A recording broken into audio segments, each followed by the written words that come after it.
At Edward Jones, we believe rich isn't about having life all figured out. It's opening yourself to all the possibilities. That's why your dedicated financial advisor provides long-term planning built around you, meeting you where you are, and helping you get closer to where you want to be. So no matter where you're starting from, you can move forward with confidence. The key to being rich is knowing what counts. Let's find your rich. Edward Jones, member SIPC. Freakonomics Radio is sponsored by Southern New Hampshire University. The best investments are the ones you make in yourself, and no one knows that better than Southern New Hampshire University. With more than 200 online degree programs, no set class times, and low online tuition, Southern New Hampshire University is built to fit your life today and set you up for success tomorrow. Education is an investment. Why not make it a smart one? Apply for free at snhu.edu/Freakonomics. Freakonomics Radio is sponsored by Amica. You know what they say, if you want to go fast, go alone. If you want to go far, go together. So go with Amica and get coverage from a mutual insurer that's built for their customers, one that looks after what's important to you together. Auto, home, life, and more, coverage that fits your unique needs. Amica helps you protect what matters most. Visit amica.com and get a quote today.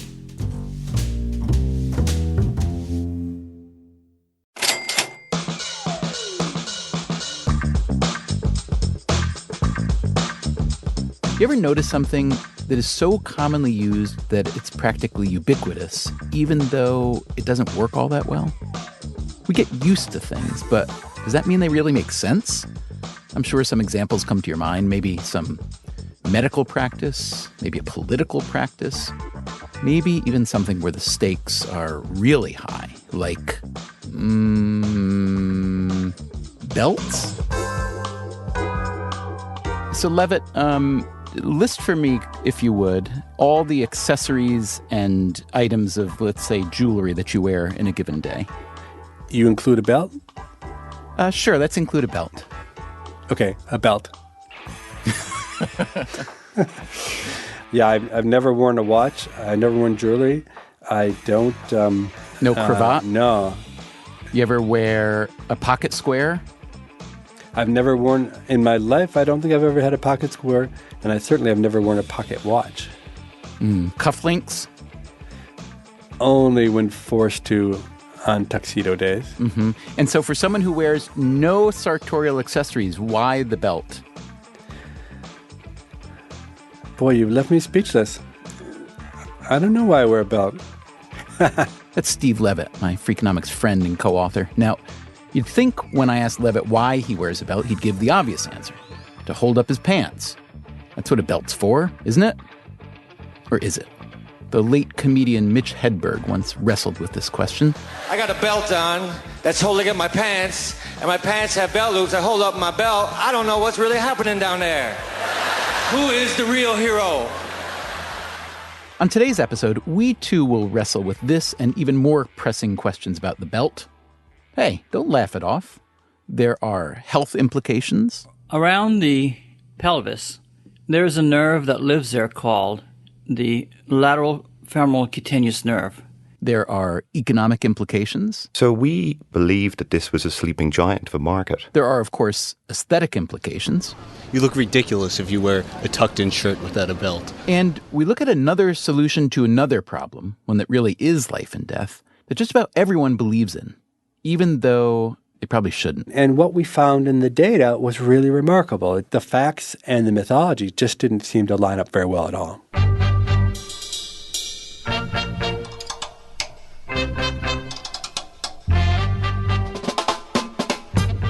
From WNYC, this is Freakonomics Radio, the podcast that explores the hidden side of everything. Here's your host, Stephen Dubner. The conventional wisdom seems to hold that wearing a belt is the right thing to do for at least two obvious reasons. Number one, utility. I am a belt person because it does help, keep up the trousers, They're needed if you can't keep your pants up. I always wear trousers that are a bit too big, so if I don't wear a belt, I'm in trouble. And reason number two, style. I love belts. I wear belts all the time. I think they complete an outfit.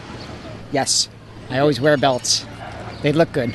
I got a belt on right now. I wear belts like pretty much every day. I'd feel like naked if I wasn't wearing it. So there's a lot of pro-belt sentiment out there. A lot of belt wearers, a lot of belt lovers.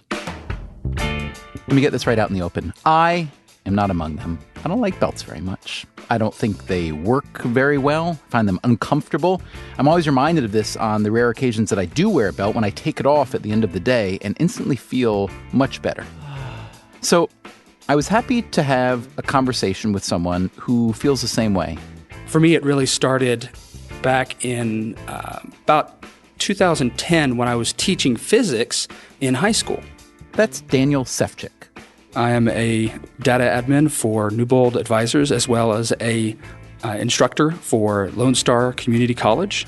Gotcha. And you live where, Daniel? Spring, Texas, basically North Houston. Okay. Let's get back to when he was teaching high school. And at the time, I had a belt that wore out, had it for several years.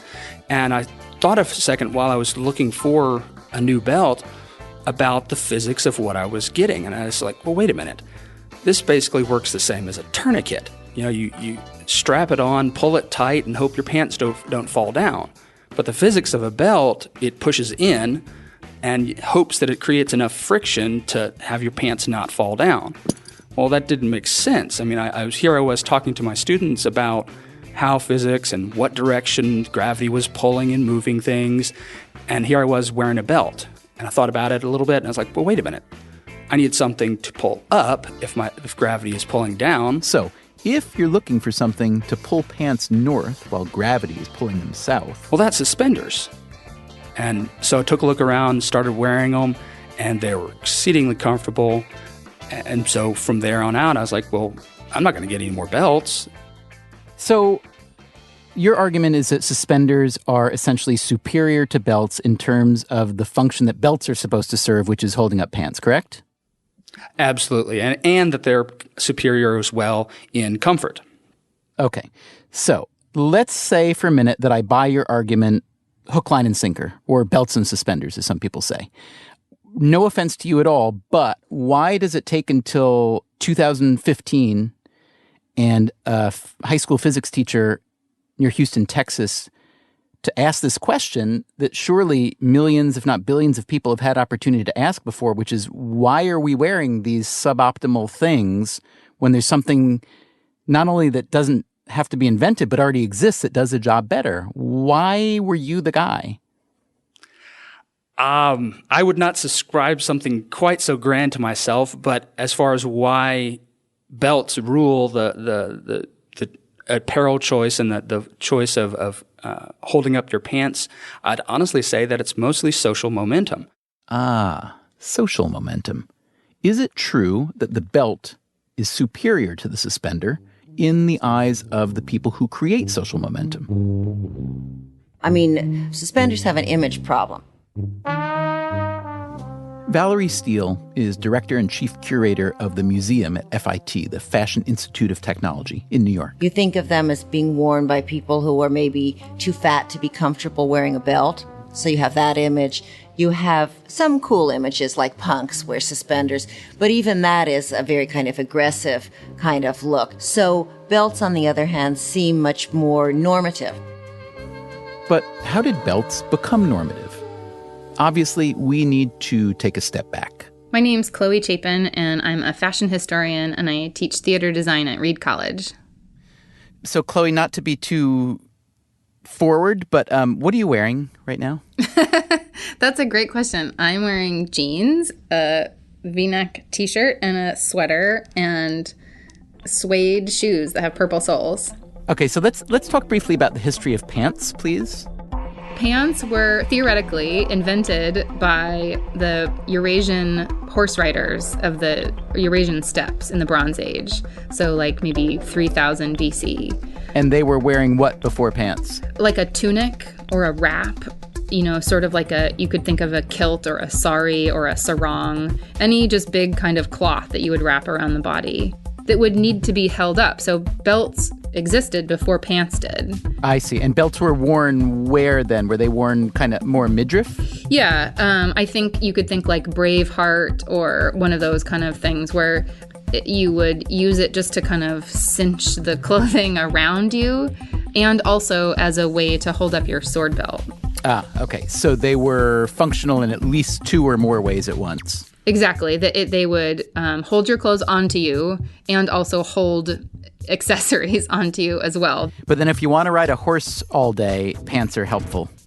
Right. It just helps with the chafing. Oh, with the chafing. Mm-hmm. Right. But they were not considered fashionable with like the fashionable societies, like the classical world, the Greeks and Romans. They never wore pants. They were considered barbaric. You could say that pants really entered into the fashion lexicon based on a Western European system in the early 1800s, like 1820s was when trousers first started to be worn. They had been wearing breeches, which were slightly different, and they only fell to the knee. So these new trousers were cut very high-waisted, like above your belly button. And so you had to have suspenders to wear them because a belt wouldn't be functional. And they were worn almost always with suspenders then? Correct. So the belt came along well before the suspender, but there was a time when suspenders took the lead in the role of holding up pants. How then did the belt win? Well, pants themselves became more widespread, worn in more circumstances, by coal miners, for instance, who carried heavy stuff in their pockets and needed those pants held up. Recreational sports were becoming more common. The problem with suspenders is that they're attached to your shoulders. So if you're doing any movements where your hips and your shoulders are twisting or moving kind of at different paces, like fighting or sports, a belt might be more practical for you. Because if you can just imagine, like you lift your shoulders up, you can think that if you had on trousers, it might give you a little bit of a wedgie. Okay. So the belt was... Whereas a belt wouldn't do that. A wedgie preventer, right. Mm-hmm. Yes, exactly. The fashion curve was also changing then, as always. Chapin points to the early 1920s when pant waists were lowered. The end of World War I brought a burst of military-inspired fashion, including belts. Cowboys switched from suspenders to belts, in part because a belt could show off a buckle, which might signify a rodeo victory. Other victory belts would come along for wrestling, for boxing, and achievement belts in karate, for instance. The belt became a symbol of strength, of accomplishment. The suspender, meanwhile, would go on to become the symbol of what? Urkel? As good as I look now, see how studlier I become. The cater waiter? But if there's one person you're looking to blame for taking the belt mainstream, it would probably be... the Duke of Windsor. He was a very small man, so it's possible that some of the things that he helped to popularize were just things that looked good on him. If he was a very rotund gentleman, he might have made suspenders popular instead of belts. The Duke of Windsor, known before his abdication in 1936 as King Edward VIII of the United Kingdom, embraced the belt. At the time, Chloe Chapin says, the belt was seen as a casual and very American thing. And so oftentimes what these princes were known for was for wearing and making popular a fashion that an older generation would consider to be much too casual. Whether that was, morning coats or belts, they were often sort of trendsetters. His friends that were sitting next to him, and then, those people would have dinner with someone else, and they would be like, oh, after dinner, I'm unbuttoning my jacket, just like the prince does. You know how I hang out with the prince all the time because I'm so important? And then one thing passes on to the next. It's like a celebrity haircut today. You want to associate with someone that you admire or look up to or think is fancy or important, and so you mimic their style. And this is where we must acknowledge that if you are the kind of person who thinks about clothing as primarily practical, as our listener Daniel Sefcik thinks about the belt and suspenders, well, maybe you aren't thinking about it right. Fashion is and always has been about much more than function. Valerie Steele again from FIT. Back in the 19th century, scholars used to think that fashion developed out of functional needs. But in fact, all the research has shown that throughout world history, people have used clothing and adornment to signal messages to other people. So whether or not suspenders are more functional, quote unquote, than belts is kind of beside the point. As Steele points out, this notion goes well beyond the belt. When you can choose clothes that you think are more functional, you could choose to wear sneakers rather than leather shoes or rather than high heels. But it's all going to be relative in what you tell yourself is functional for you. It's like people used to think pants were more functional than dresses. But really, it's all in your head what's going to be important to you. I remember living in Indonesia, and a very famous old artist was invited to come to England, and he refused to come because he said to me with horror, they're going to make me wear trousers and shoes. And this is so uncomfortable and horrible, instead of wearing a sarong and flip-flops or bare feet. So the idea that clothes are primarily functional, it's primarily about what makes you feel comfortable and confident. I think you'll admit she makes a good point. That said, after the break, we look at some of the evidence that the modern belt is, well, stupid. We talk to a belt entrepreneur, and we talk about a different kind of belt that takes a conversation in a very different direction. Yeah, I think it's a perfect storm of incentives leading to bad outcomes. And do us a favor, would you? If you don't already subscribe to Freakonomics Radio, go do it on iTunes or wherever you get your podcasts. And if you already do, go tell about 500 of your closest friends that they should subscribe to. And that if they don't, you will spread vicious rumors about them. Tell everybody they wear suspenders.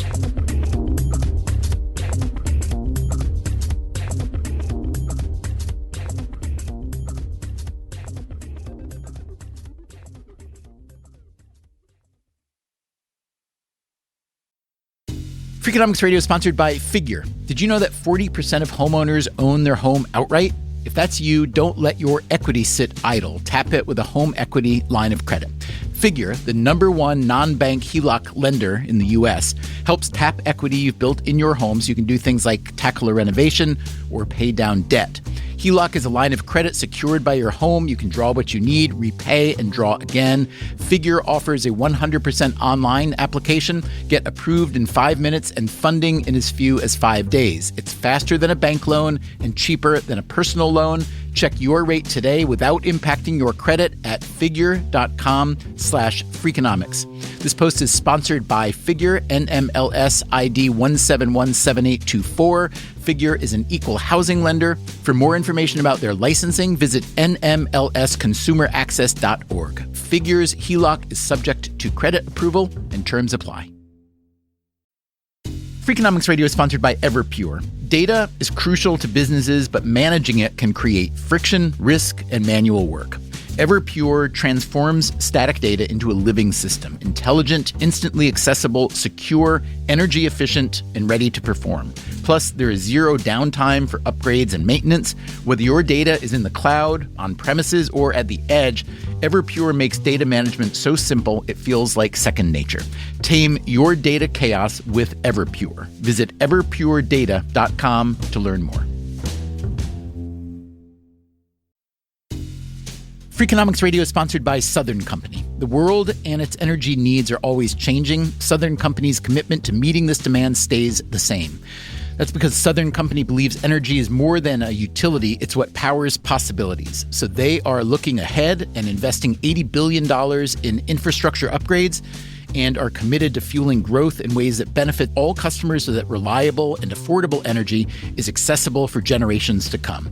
Go to southerncompany.com to learn more. Southern Company, building the future of energy.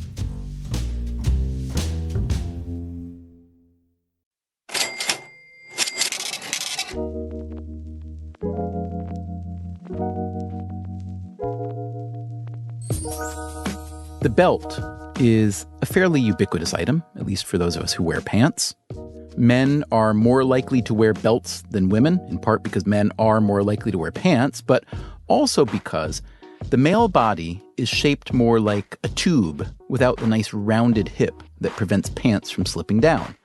That's unless you're wearing very tight pants, or perhaps pants with a drawstring or an elastic waistband, or pants that have been tailored to snugly fit your very own tubular male form. In all these cases, a belt isn't necessary, at least not as a functional item. The fashionability of the belt is, as we've established, a separate and perhaps more salient issue.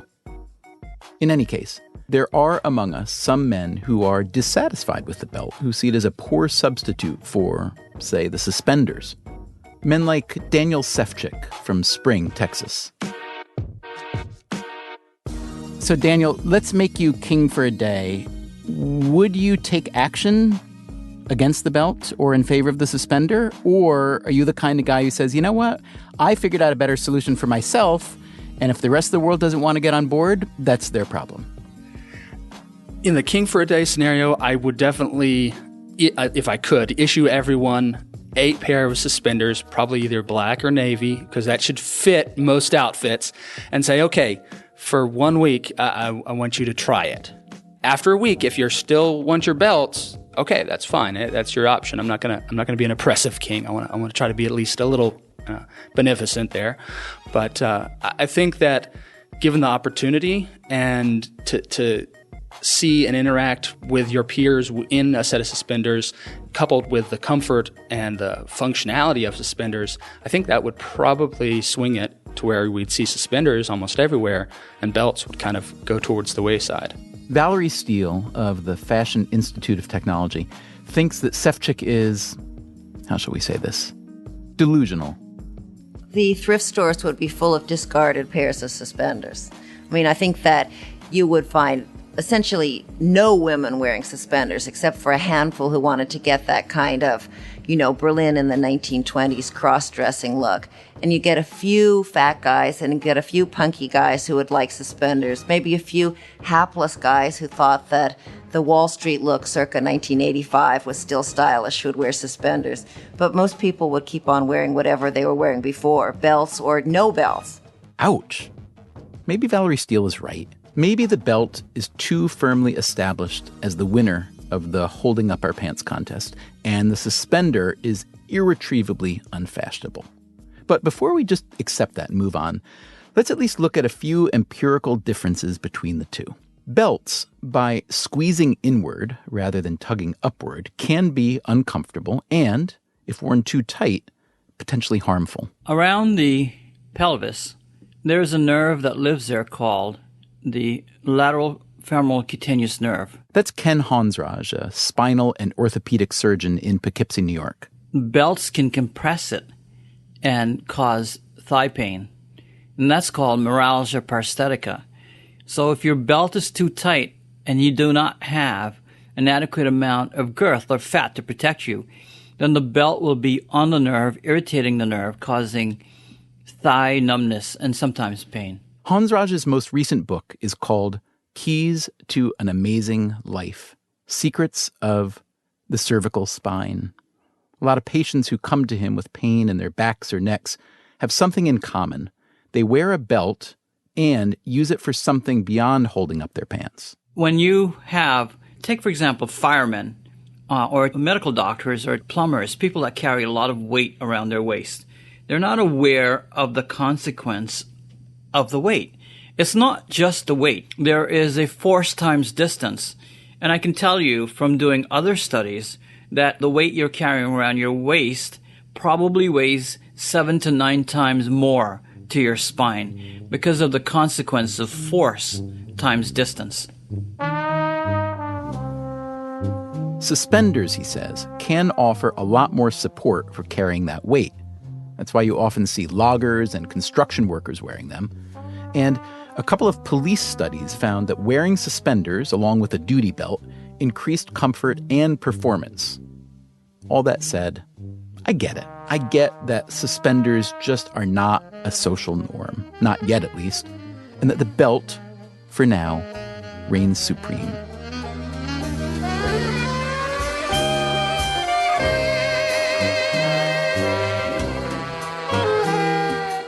Perhaps then, we should focus on at least improving the belt. I think the way the belt market is at the moment is broken. That's Andrew Heffernan. He's a founder of a company called Beltology. And this is the idea of wearing a piece of leather around your waist with pre-punched holes that basically has no give. It's like wearing a tourniquet around your waist. It never fits properly and becomes very uncomfortable. Heffernan did not start out in belts. I worked for years as a medical doctor in Ireland, and then I went and worked for Goldman Sachs as a banker, and then I did my MBA at Harvard. And after Harvard, I worked as a consultant in Bain & Company. He saw an opportunity in what he calls the broken belt market. So menswear is the fastest growing part of the apparel industry right now, and accessories is the fastest growing part of menswear. And then when you dig into men's accessories, you see that pretty much every accessory is growing at double digits, except the belt. Americans buy about 180 million belts a year. And again, it's been pretty close to that for the last few years. And this is in a context where, take socks for example, where colourful socks has been growing at like 40% at specialty stores. Gloves is growing, scarves, hats, pocket squares, tie bars. Even ties was growing at one stage. And then you look at these numbers for the belt, and so the numbers were telling a story. So we believed that this was a sleeping giant of a market. And that's why Heffernan founded, along with Anna Lundberg, the online shop Beltology. So number one, we think that there's a change in the functionality in the way you wear your belt. And number two is the idea that subtly your belt can become an expressive accessory. Number two kind of speaks for itself. As for number one, the functionality issue, Beltology sells a stretch woven belt, which is popular in Sweden, Lundberg's home country. The metal prong passes through the woven webbing rather than pre-punched holes, which means it looks like a traditional belt, not like a camping belt with a sliding buckle, but is, theoretically at least, a little more comfortable and a lot more adjustable. Heffernan believes the Beltology formula is working. In our first year, we did sales roughly of $500,000, and in our second year, we're hoping to do sales of close to $1.5 million. I wish Heffernan and Lundberg all the luck in the world with their business, and if they can make the belt a little better, that's nice too. But I can't help thinking that the belt, for all its mainstream acceptance, for all its style potential, for whatever functionality it has, is still a pretty suboptimal solution to the primary problem it's trying to solve, which is holding up pants. And it reminds me, therefore, of another suboptimal solution to a problem that's a lot more important than pants. I started thinking about car seats when I was doing other research on auto fatalities related to drunk driving. That, again, is Steve Levitt. And at the same time was taking my kids in and out of car seats every day. And I always had the feeling that they flopped around a lot. And among other things, what car seats do is they prop you up really high in the air. And as I was looking at data on car crashes, I came to understand that there were really only two ways you could die in a car crash. One was that you were projected because you weren't restrained at all and you slammed into the glass or were thrown out of the car. And the other was if the space you were in collapsed around you and crushed you. And so in that principle, it seems like the lower the better when you're in a car. And so that was my intuition about car seats, is that they were floppy and they got you up in the air, and that might put you at risk. So then we looked at the data. The data were from the U.S. government, which does a pretty good job collecting information on just about every traffic accident in the country, including the causes, the occupants of the vehicles, whether anyone's been drinking, and whether the passengers were restrained by seatbelts or, in the case of children, car seats. And what we found in the data was really remarkable. It seemed like the benefit of a car seat, a children's car seat, relative to a child wearing an adult seatbelt was minimal, almost zero. So in our research, in terms of fatalities, car seats didn't help at all. In terms of injuries, mostly relatively minor injuries, it seemed like car seats had a small advantage relative to adult seatbelts. But compared to the mythology that has arisen around car seats, in which people seem to think, wow, these are the greatest invention ever, the facts and the mythology just didn't seem to line up very well at all.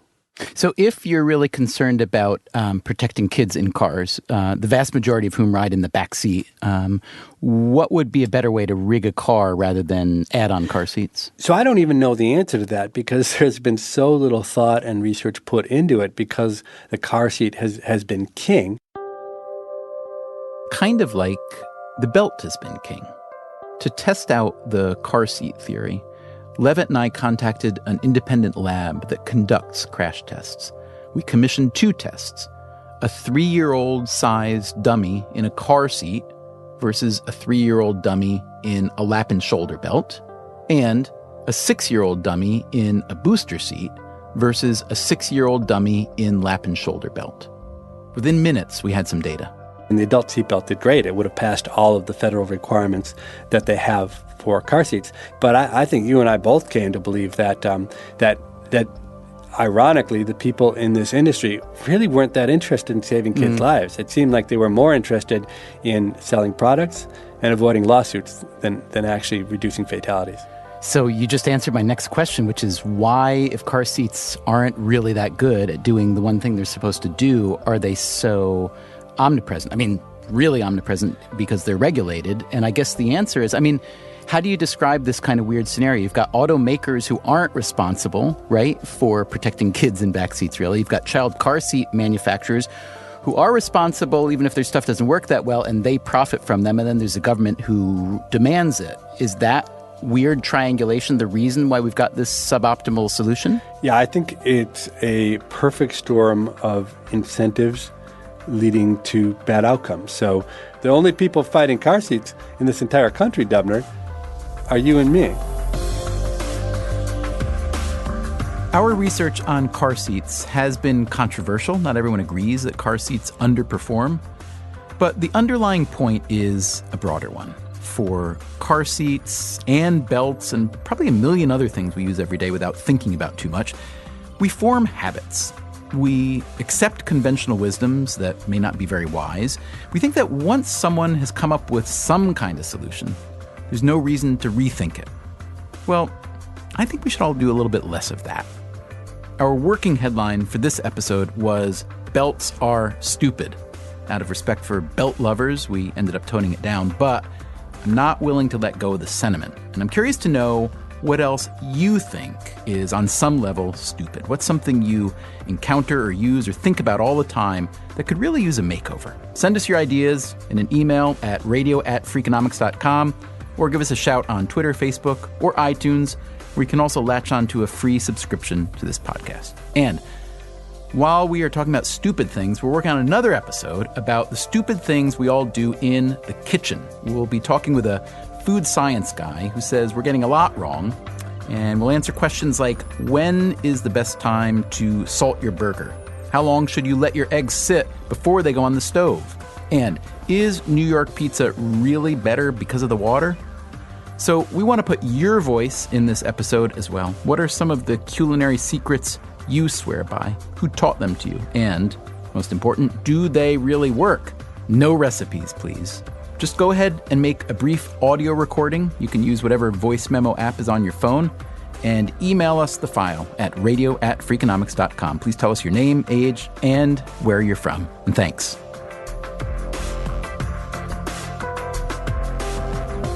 Freakonomics Radio is produced by WNYC and Dubner Productions. Today's episode was produced by Audrey Quinn.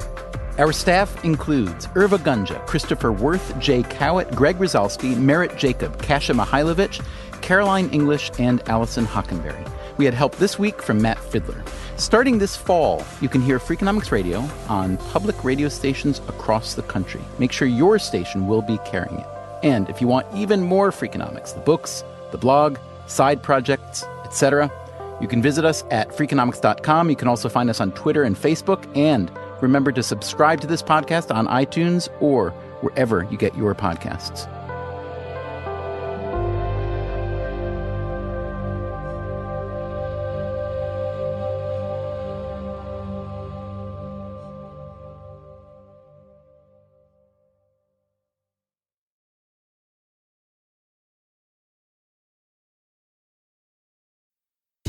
Freakonomics Radio is sponsored by Ozempic. Innovation happens through rethinking what's possible, and when it comes to GLP-1s, Ozempic pill does just that. Learn more about Ozempic semaglutide tablets, 4 and 9 milligrams, by calling 1-833-OZEMPIC or visit Ozempic.com to view the medication guide and ask your doctor what's possible with FDA-approved Ozempic pill. Hi, I'm Angie Hicks, co-founder of Angie. From roof repair to emergency plumbing and more, when you use Angie for your home projects, you know all your jobs will be done well. Angie, the one you trust to find the ones you trust. Find a pro for your project at Angie.com. In the U.S., there's a break-in every 26 seconds. But when intruders step near, Simply Safe Home Security steps up. Stop. This is Simply Safe. Police are on the way. Using AI alerts, U.S.-based live agents help deter break-ins. Simply Safe, no long-term contracts. Save 50% on your new system with professional monitoring at simplysafe.com/SXM or with promo code SXM. Outdoor deterrence requires a Simply Safe Active Guard outdoor protection plan starting at $49.99 a month. Visit simplysafe.com/licenses for alarm license information. Tennessee 2012.